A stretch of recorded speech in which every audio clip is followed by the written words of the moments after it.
నీ fans waiting ఇక్కడ. 1 2 3 quiet silence. నువ్వే మాట్లాడుతున్నారా? 3 4 గో. హలో గైస్, ఈ రోజు అయితే మీకు ఒకరిని పరిచయం చేస్తాను. వాడికంటే యూట్యూబ్ ఛానల్ ఉంది. యూట్యూబ్ లో వాడు కొన్ని ప్రాబ్లమ్స్ అన్ని ఫేస్ చేస్తున్నాడు. వాడిని ఈ రోజు పరిచయం చేస్తాను. వాళ్ళ మాత్రం మీరు కూడా తప్పు చేయొద్దు. వాడు అక్కడ ఉన్నాడు, మనమే వెళ్దాం వాడి దగ్గర. రామచంద్ర ఈడు ఓవర్ యాక్షన్ భరించలేకపోతున్నా. Hello bro. Hi hi bro. Mike తగిలించుకో ఫస్ట్. సరే బ్రో. నీదే బ్రో, ఎంత కొన్నానని చెప్పావు కదా. చాలా కంట్రీలో ఉన్నావు బేటా. అదే అంటే ఆమెకి నాకే ఇస్తారా సార్? మరి నీ మైక్ నీకు ఒక నేను కానీ తీసుకుంటాను. ఓకే సార్ చెప్పండి. మన సబ్స్క్రైబర్లు అడుగుతున్నారు యూట్యూబ్ లో ప్రాబ్లమ్స్ ఎలాగొస్తాయి, ఏంటి పరిస్థితి ఏంటని. ముందుగా వీడియో చూస్తున్న మన సబ్స్క్రైబర్లకి, వీడియో తీస్తున్న మన కెమెరామెన్ అన్నకి, అండ్ నన్ను ఇంటర్వ్యూ చేయడానికి వచ్చిన మన సార్కి. సార్ మీ పేరు? జగదీష్, కెప్టెన్ జగదీష్. కెప్టెన్ అది ఏదో అందరికి ఆయనకి పెద్ద నమస్కారములు. చెప్పండి సార్. యూట్యూబ్ స్టార్ట్ చేశానండి. స్టార్ట్ చేసిన మొదటి వారంలోనే సబ్స్క్రైబర్లు ఎవరు రాలేదు.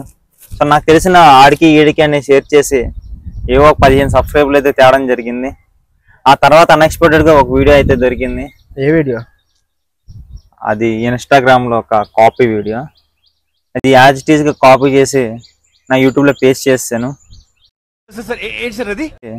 నా యూట్యూబ్ లో పేస్ట్ చేశాను. తెల్లాలేసి చూస్తే 1K సబ్స్క్రైబర్స్. వీడియో బాగా వైరల్ అయింది అనమాట. బాగా అయింది సార్. నెక్స్ట్ డే చూస్తే 2K subscribers. Wow.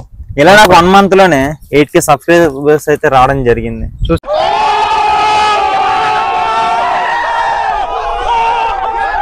Friends, channel ఎంత ఫాస్ట్ గా వెళ్ళిందో.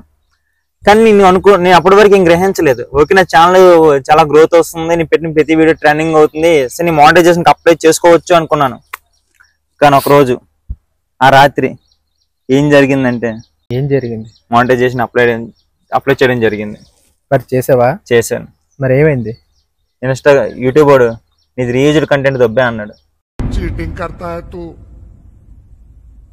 చీటింగ్ కర్తా హై తూ. అంటే కాపీరైట్లు ఎక్కువ వచ్చాయి అనమాట. బాగా ఎక్కువ. కాపీరైట్లతో పాటు 2-3 స్ట్రైక్లు వచ్చాయి. నేచురల్లీ.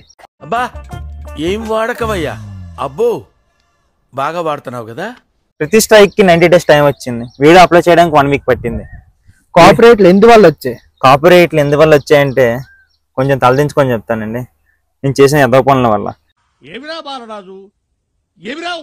యూట్యూబ్ లో నచ్చిన ప్రతి వీడియో తీసుకెళ్లి మళ్ళీ యూట్యూబ్ లోనే పోస్ట్ చేసేవాడిని.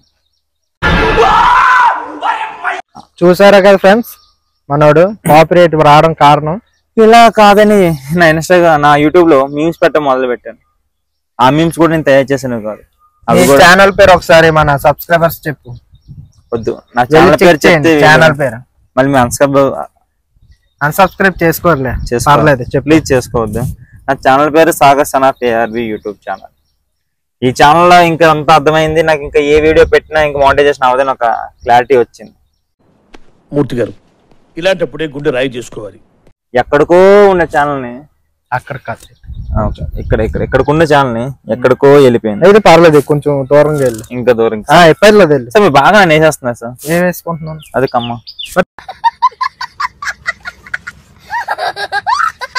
చెప్పాలి కదా సబ్స్క్రైబర్స్ కి. సో నేను చేసిన తప్పులు మీరు చేయకూడదంటే మీ ఓన్ కంటెంట్ మీద యూట్యూబ్ ఛానల్ లో మెయిన్ కావాల్సింది content. Own content, own video, own content, own voice. దొరికింది కదా అటువంటి వీడియోలను పెట్టారు అనుకోండి, లాస్ట్ కి మానిటైజేషన్ అవ్వదు, మీకు కష్టం. ఇలా తయారవుతారు. వీడియోస్ పెట్టుకోండి, మ్యూజిక్ పెట్టుకోండి, కానీ నాన్ కాపీరైట్ మ్యూజిక్స్ మాత్రమే పెట్టుకోండి. వీడియోస్, ఓన్ వీడియోస్ పెట్టుకోండి. Mic compulsory, clarity video. Actually నేను ఒక మైక్ అయితే తీసుకున్నాను. ఇదే కొత్త మైక్, కేవలం 950 రూపాయలే. వైర్లెస్ మైక్ 1+1 రెండు వచ్చాయి. ఒకటి ఉంది. పిలుస్తున్నట్టుకున్నారు. షూట్ కి పిలుస్తున్నారు, మాకు టైం కొంచెం ఎలాగ చేస్తే మాకు పేమెంట్ రాదు. ఇలాంటి చాలా ఉన్నాయి, ఇంకా దాచాం కుప్పలు కుప్పలుగా.